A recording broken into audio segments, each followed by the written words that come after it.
Hello and welcome to my Swiss Army knife home office, music studio, YouTube studio, creativity place. This is my home office and I made a video all about this build. I do a little bit of everything in this one studio. It's been fantastic ever since I built it. And I realized I never really took you for a tour of kind of what I'm using in here and what this whole place is all about. So welcome in.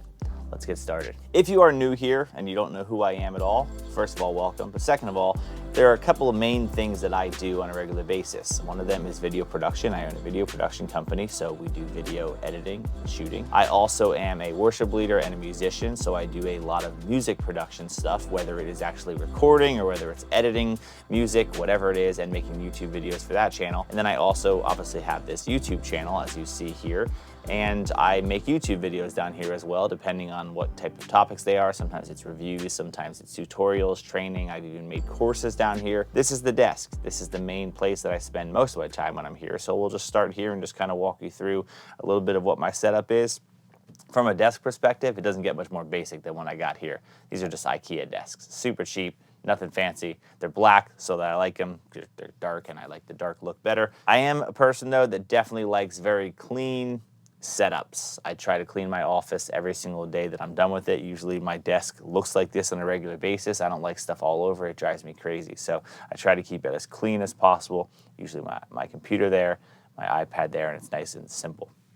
From a computer perspective, I used to be a person that used 2 monitors, 3 monitors, humongous monitors, no monitors. I've recently, in the last probably 2 years, done nothing but really just my MacBook Pro. This is the 15-inch M1 Max model. I did a video about this exact build too if you care what computer I'm using, but I really just have it here on a pretty basic stand and it is eye level. The screen's big enough that I can still see what I want to do and I have no problem using it just like this. I do use a keyboard and a mouse, so I'm a little bit further away from it, but it does fine for me. If I really need way more screen real estate, maybe I could bring a monitor over and use it, but I just rarely do anymore. Also, because of the fact that I have my iPad right next to it here, I also can use this as a sidecar as an additional monitor if I choose. I also have it set up so that I can just take my mouse and just roll over here, and now it's a mouse and I'm using it on the mouse and the keyboard are linked together over here. So I can use them on the iPad pretty seamlessly and then bring the mouse back over. It's an awesome thing that I do on a regular basis, and it's nice because I go back and forth between things. But it's pretty simple. I don't really have a lot of other things here now except for the computer, and it just makes it much easier to use and easier to set up and get ready to work. I do have a little CalDigit dock underneath here that I use to give me a few more ports and things if I want. Primarily, actually, what I use this for is whenever I know that I'm going to use additional things like a USB MIDI keyboard, or or I want hardwired internet, or I want to have a bunch of other USB things in that aren't normally, instead of having to plug them all into my computer, I have all those things like this mixer, which I'll talk about more, that USB MIDI keyboard, the Ethernet cable for hardwired internet, and a bunch of other things that are all plugged into this at all times. So if I basically am in music production mode, I simply plug that in my computer and boom, all the music stuff is hooked up and ready to roll. The only thing that's not plugged into there that is always plugged in to my computer is my favorite interface in the world, the Universal Audio Apollo X4.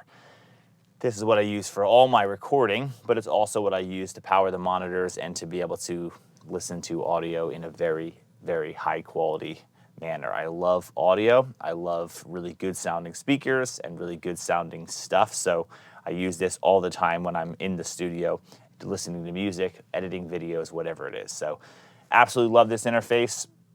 I use this for everything. And my main monitors here are Focals. These are, I don't remember the exact model, but they're awesome. I absolutely love them. I don't use a sub with them. They sound phenomenal, especially in this room. This is a treated room. If you want to learn more about the whole treatment behind this room and why it sounds really clean in here, there's a video all about that, but they sound great. When I am using headphones, my headphones of choice are the ATH M50Xs.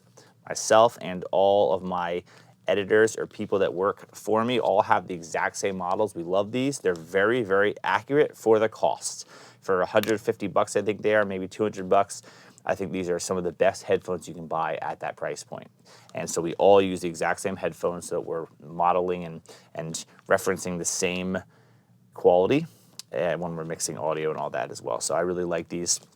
In my ISO booth where I actually do the recording, I use a different pair of headphones because those are more for tracking. We'll go into that and talk about that as well. But that's really it. Other than the computer here, we got 11-inch iPad Pro, which is an M1. I always keep it here on the little Magic Keyboard because I like to just have it readily available. Like I said, I use that link between the keyboard and mouse over here. So sometimes I'll have Slack open on that, or I'll have messaging, or I'll have something else, email maybe open on there.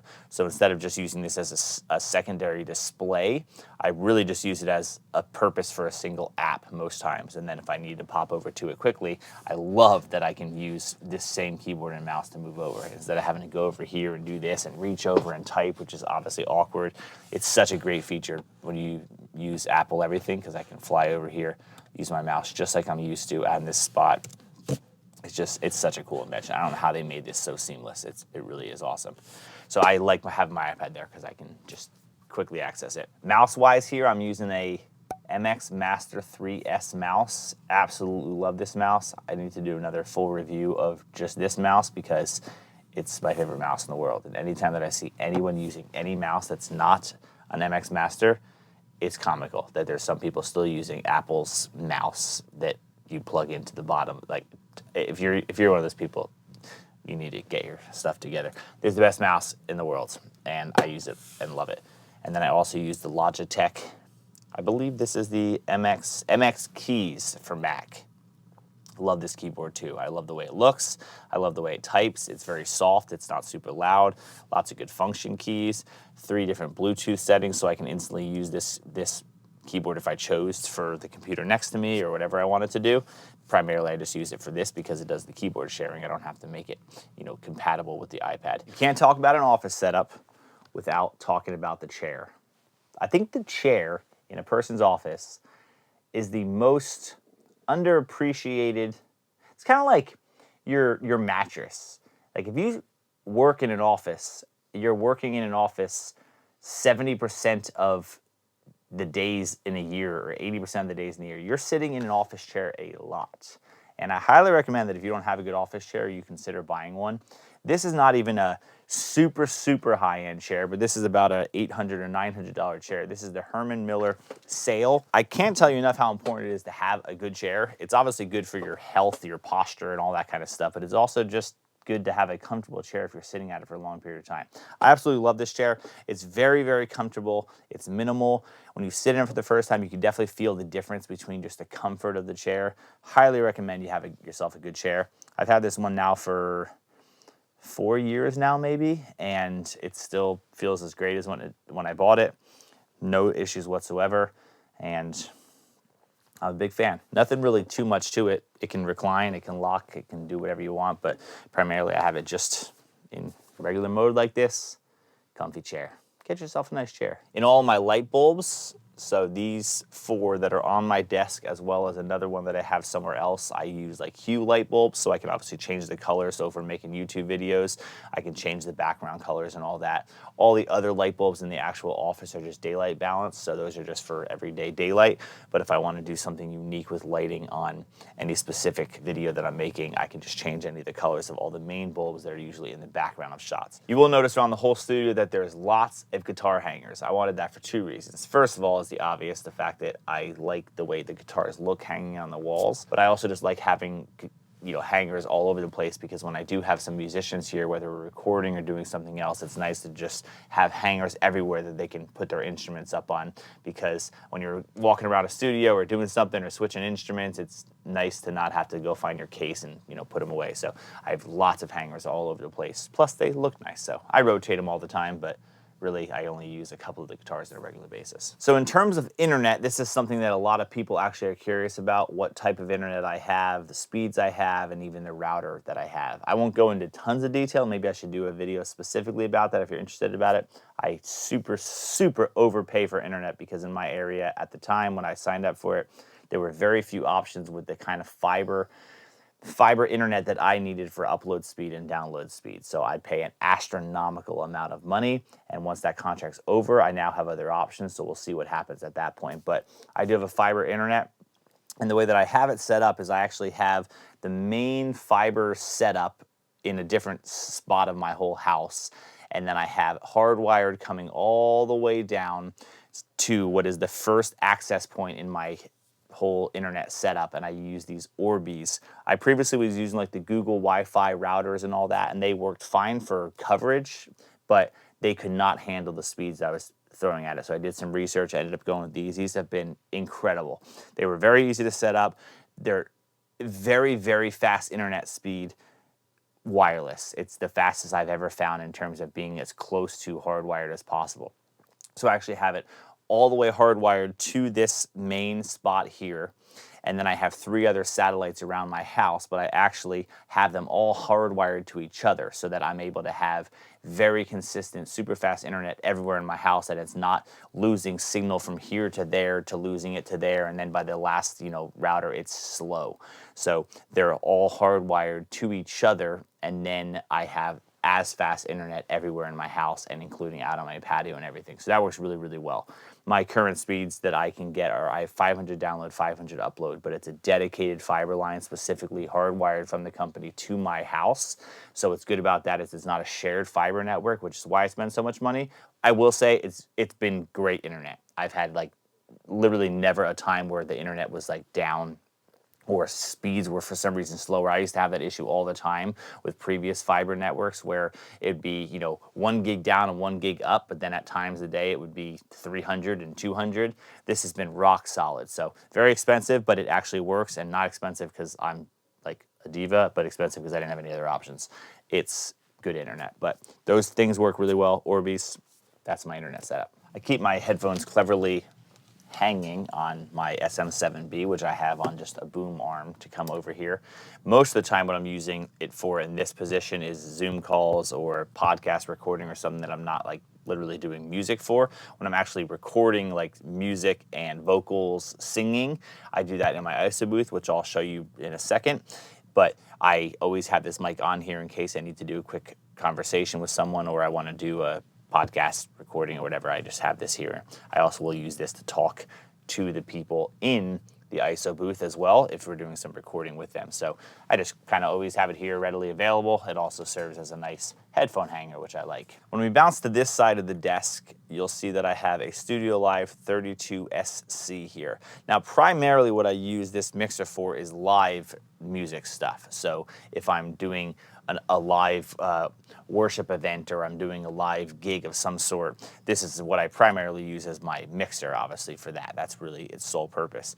But what I keep it in here for and what I use it in the studio for is whenever I am recording, I use this as a control surface for my actual recording software, which is nice. So when I'm doing final mixes of music, I use this to actually control my DAW, my digital audio workstation, and whether I'm using Logic or whether I'm using Studio One, I can use this as the main surface.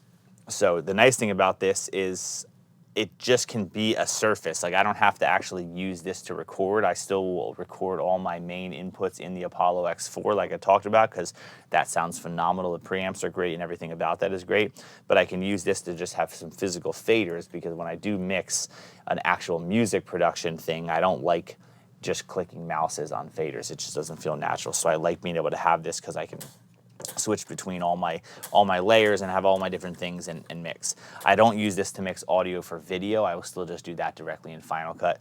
If I'm doing some huge project that had a lot of audio to it, most likely I'm mixing the audio elsewhere, just like this in Studio One or in Logic, and then just dropping that file, left-right file into the actual video. So I'm not really usually doing this in real time for a video production. It's just for the audio stuff. Over here, I just have a little Akai MPK49. I rarely use this because I also have a Nord, which I'll show you, and really the only purpose it serves is number one, it looks cool, I guess, just having it here, but also I'll use this if I am just suddenly trying to sample some sounds on recording and I don't have the Nord hooked up right here, like maybe it's over there where it typically lives.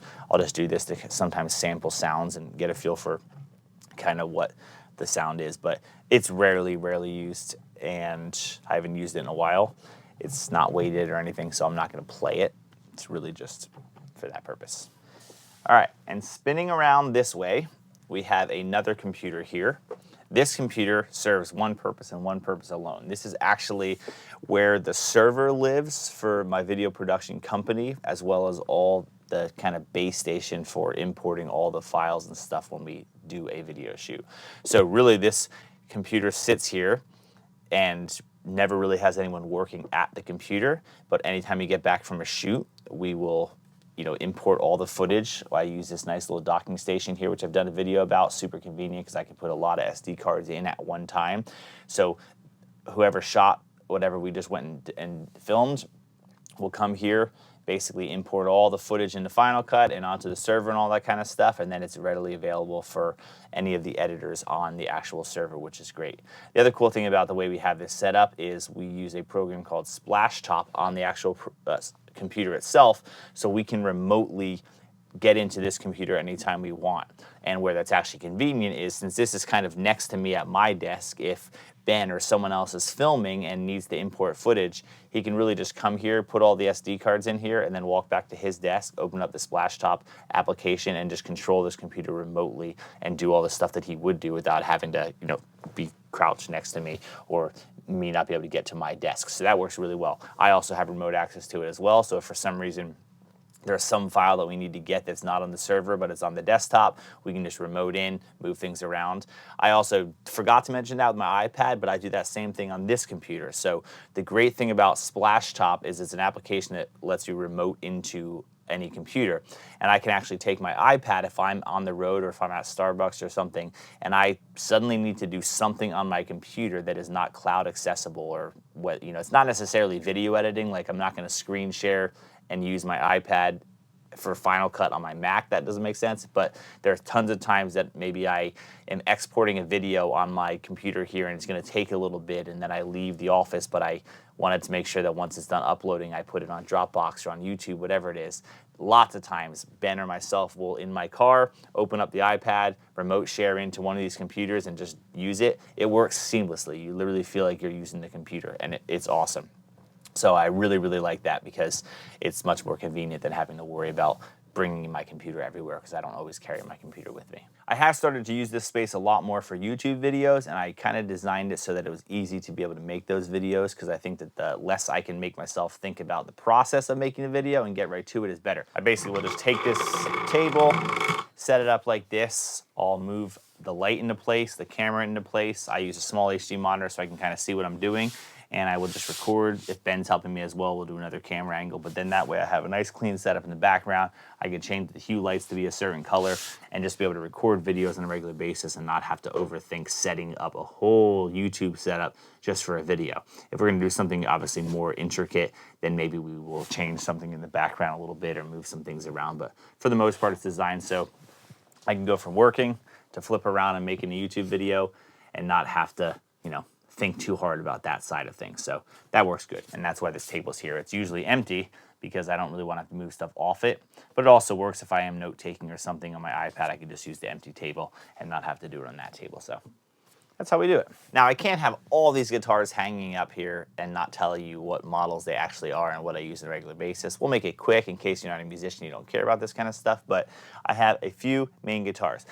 This primary tiny one you see is called the LXME, and this serves one purpose and one purpose only. It's a small, super portable guitar that I can pop off the wall anytime I want and play a little bit. It's super comfortable to sit on the couch, to go outside and just play. If I'm traveling and I'm not really going for like a gig and I just want to have a guitar with me, I use that all the time. It's a great sounding little guitar, super portable, super small, easy to just have on your lap and play anytime you want. Love that guitar for that purpose. This one I rarely use because I wouldn't call myself an electric guitar player. I would call myself someone who wanted to play more electric, so I bought a guitar that I thought would encourage me to do that. I really don't play it too much. It's a Telecaster, of course, signature guitar, beautiful looking guitar, one of my favorite looking guitars. I just don't play it very often. Great guitar though. That's not the super, super high-end Telecaster. That's maybe, I forget what exact one it is. There's so many different models, but it works really well. It sounds good. This guitar is the longest owned piece of anything in my entire life.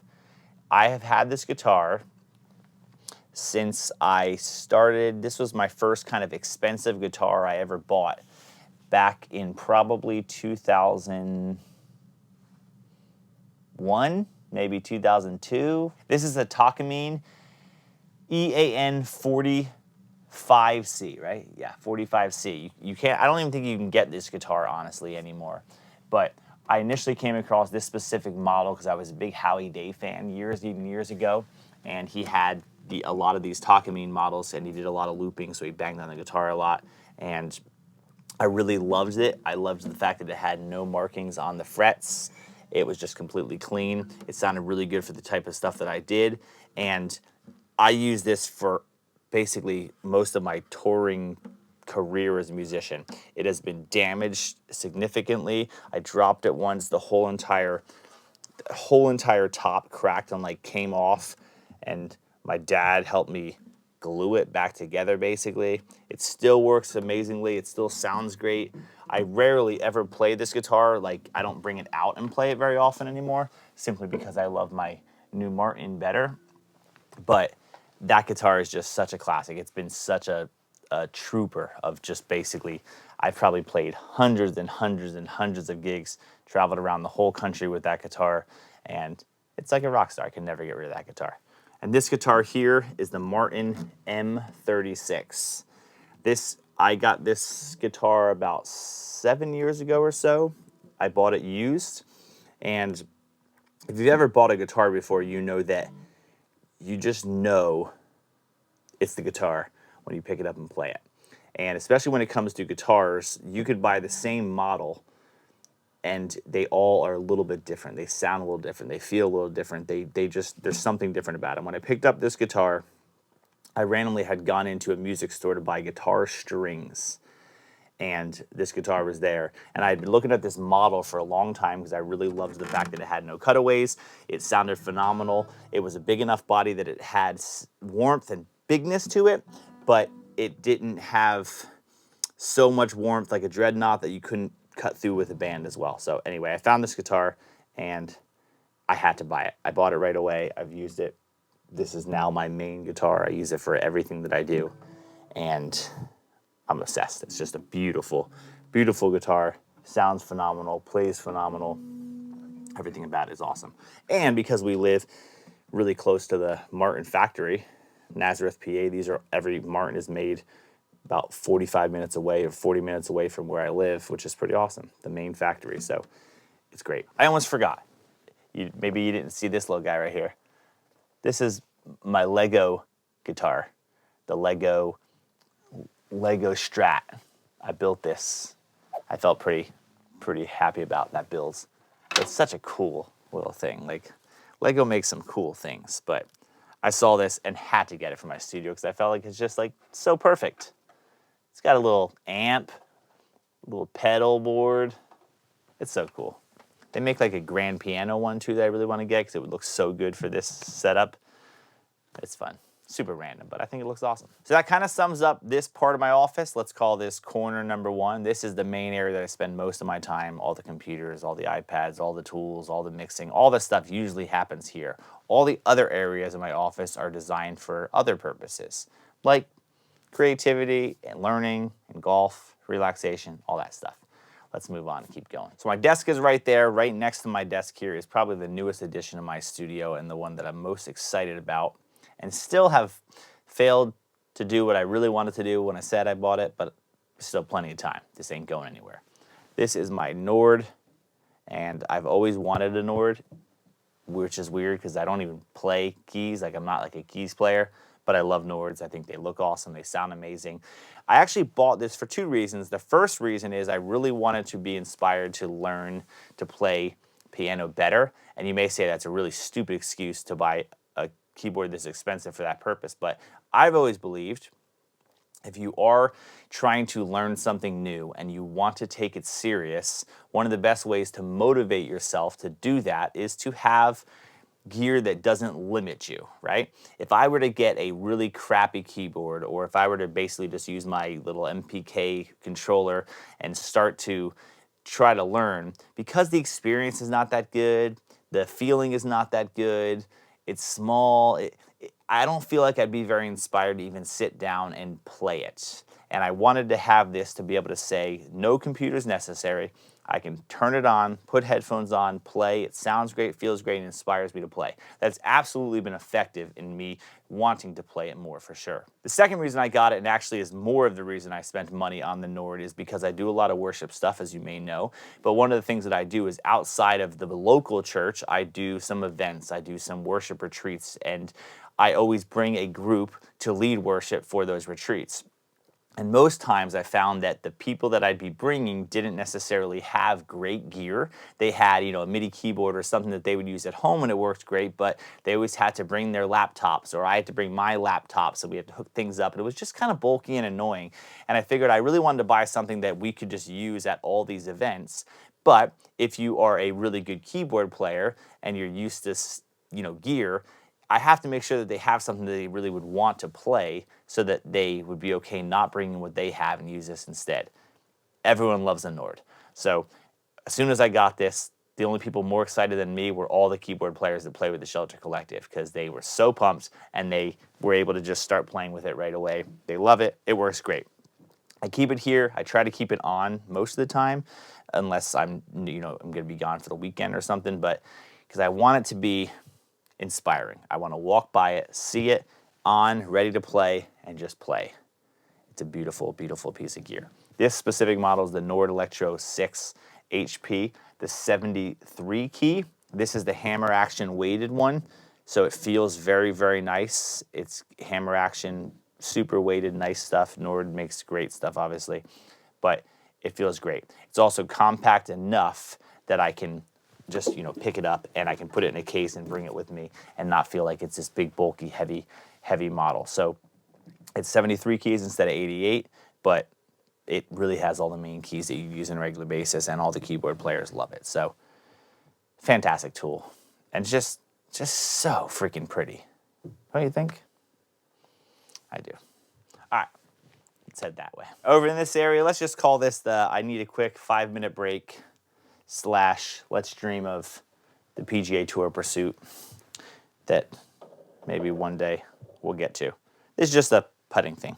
This is the Perfect Putt, Dustin Johnson Perfect Putt thingy, whatever it's called. It's actually 15 feet long. Really, here I only have it at about 8 feet. If I really want to putt longer than that, I have to move it. But I primarily just practice, my 6-footers and in, maybe 8 feet. If you're a golfer, you know that most of your strokes get lost on the green. So every once in a while, I'll also just be putting while I'm on the phone, whether it's a meeting or something. I just like coming over here. I like this little unit because when you play with it, the ball just keeps coming back to you, so you're never having to go get the balls. So when I'm on the phone, whatever it is, I can just kind of putt.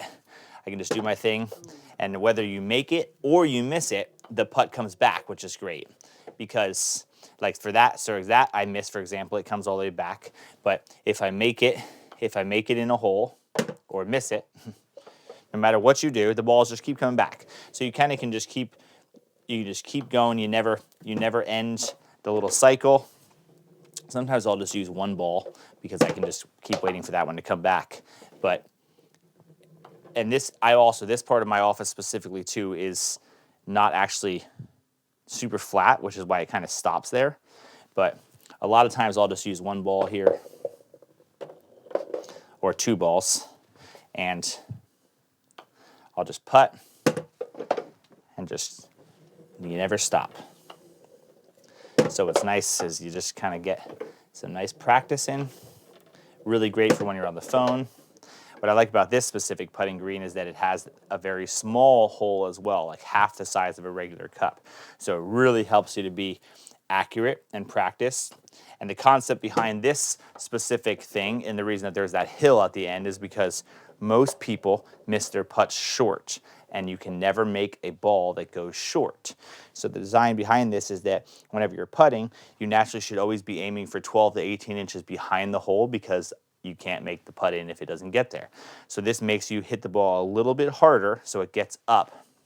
And then when you're on the real green, you always should be trying to miss your putts long, not short. That's a little pro tip for you. Not that I'm a pro, but you'll watch most golfers in the PGA Tour don't leave the ball short. They miss long. The ball can't go in if it stops short, okay? So that's the concept. You basically have a little uphill that makes you have to go uphill and get it in. So I really like it. Nice little practice thing. It's fun. It's satisfying to just, drain, putt, and it can go 15 feet long. And it's just a fun little tool. Sometimes I'll practice going from the right side all the way to the left side, or sometimes I'll practice going from the left side all the way to the small hole on the right side. Didn't get that one, but fun little tool. And I just usually keep my putter down here, and then I will take my putter when I actually go golfing, but that's it. And it just rolls up. So if I'm done using it and I don't want it to be out and visible, right there, this little track system is nice too, because if you want to just practice nothing but, let's say 4-foot putts, you just make it 4 feet instead, and then the putt keeps dropping here. But if I wanted to do, work on my 3-foot putts, it's all just magnetic. So you can kind of just adjust it wherever you want. And it's a cool little tool. For all you golfers, I bet you like this part. Go get this tool, it's nice. It's called the Perfect Putt. So next to my little golf putting green here, got some couches. These couches were originated in the old office, so you might remember some of these couches from the other office when I had the office in downtown. I do not have the downtown office anymore. So these are nice though. They're just nice to, if we're obviously having a meeting or talking, or sometimes we've recorded some podcast here, whatever it is. This is a nice area if I'm just brainstorming, I'm working on ideas, I'm listening to music, jotting notes down on an iPad or something. I like sitting here rather than my desk because I don't want to have to sit on my desk at all times. But really, this couch gets more use for that, and the dogs sometimes will come down and sit on this couch. The other couches next to it there got more use in the old office. They rarely get use here. Every once in a while, though, when I have someone over or some friends, we're talking or whatever, I'll flip those around on this side and kind of, chat. But this office, unfortunately, this was a basement, and obviously this is support for the house. So I do have like a pole in the dead middle of the actual office. You kind of forget about it. It doesn't really bother me anymore because I'm used to it. But there was nothing I could do about that because that supported the house. So I would have had to do like a ton of structural changes to be able to make that not exist. And this previously was a completely unfinished basement, and this is now a studio. So I love what I was able to do with it because it's now a very useful place that I never ever had. But that's all this is. That little corner there with the door is actually where the water filter is for our well and the whole pump. So nothing fancy there, not a storage closet, not something that has any real purpose, but that's why that's like that. And yeah, and then this corner of the office, which is just the other side of where I'm at, is where I have an extra desk. Ben is working here today. Sometimes Ben also will work here and edit. Other times he'll work from home, or other times we go to Starbucks or whatever, but we don't have a downtown office anymore. So Ben and I usually work here, and then any other editors that I have are all actually remote, and they have servers in all their locations to access all the footage. So that works really well, but this is kind of just an extra desk. So none of the stuff even is left there. He just will take that all home, and then if someone else is working here, they could always work on that desk too. But that's primarily what this area is. And this area also can be dual purpose because of the fact that that's just a very easy desk to move. So if we wanted to do an entirely different YouTube setup in this direction instead, and set up something else and set up stuff in the background, we could do that. We don't usually use this area for that, but if I was ever doing some sort of client video that we maybe needed even a green screen or something for, I could always just set up that entire area because it's wide open and easy to use. So when you step out of the finished part of the basement, as you can hear, very good audio everywhere in this basement because it's treated nicely.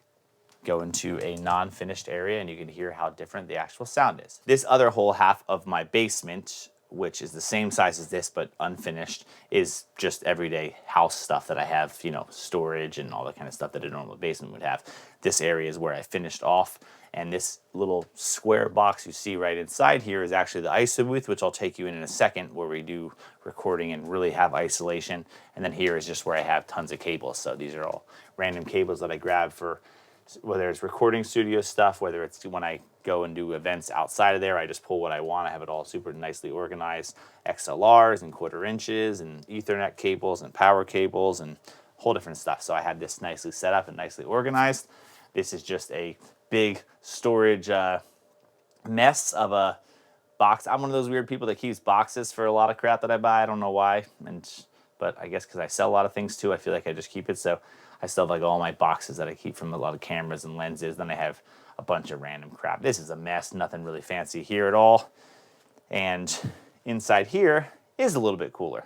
Now, as we come into this room, I'm super excited about this room, and I'll tell you why. This is an ISO booth, and as you hear, it sounds outstanding and quiet and perfect. I was really excited about building this room because there are lots of purposes of having an ISO booth. The first and most obvious is that it's a great place for singing, it's a great place for voiceover, for audiobooks, all that kind of stuff. I've actually recorded 3 different audiobooks in this room specifically. It works great for that. When I have clients, I'll bring some sort of table in here and I'll cover it with treatment and all that so it doesn't have any noise reflections, but they sit in here. It's probably hard to tell on camera, but this is a pretty nice size room. Like I can bring a whole guitar in here, guitar amps, like this. We're not cramped at all in this room. So it's very, very nice to be able to just set something up in here. I can bring a little table in here. It doesn't feel cramped at all. This is also where we record all the music for the Shelter Collective. So when we are doing things like singing or individual recordings of stringed instruments or something, I will always do it in this room. Now the nice thing is I designed the other room so it's fully treated as well, so I can record anything in there that actually sounds just as good.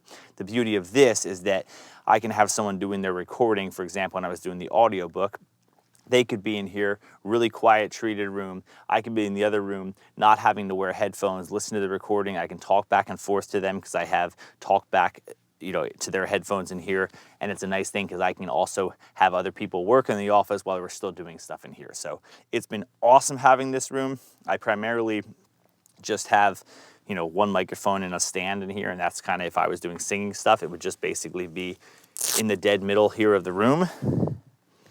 And I'll kind of just put it right in the middle of the room, and the whole room, no matter which way you go, obviously sounds great. So it works really, really well for that. These are the MDR 7506 Sonys, some of the most popular headphones in the world, but I don't love the sound of these headphones, but they are very, very good for vocal tracking when you're actually recording.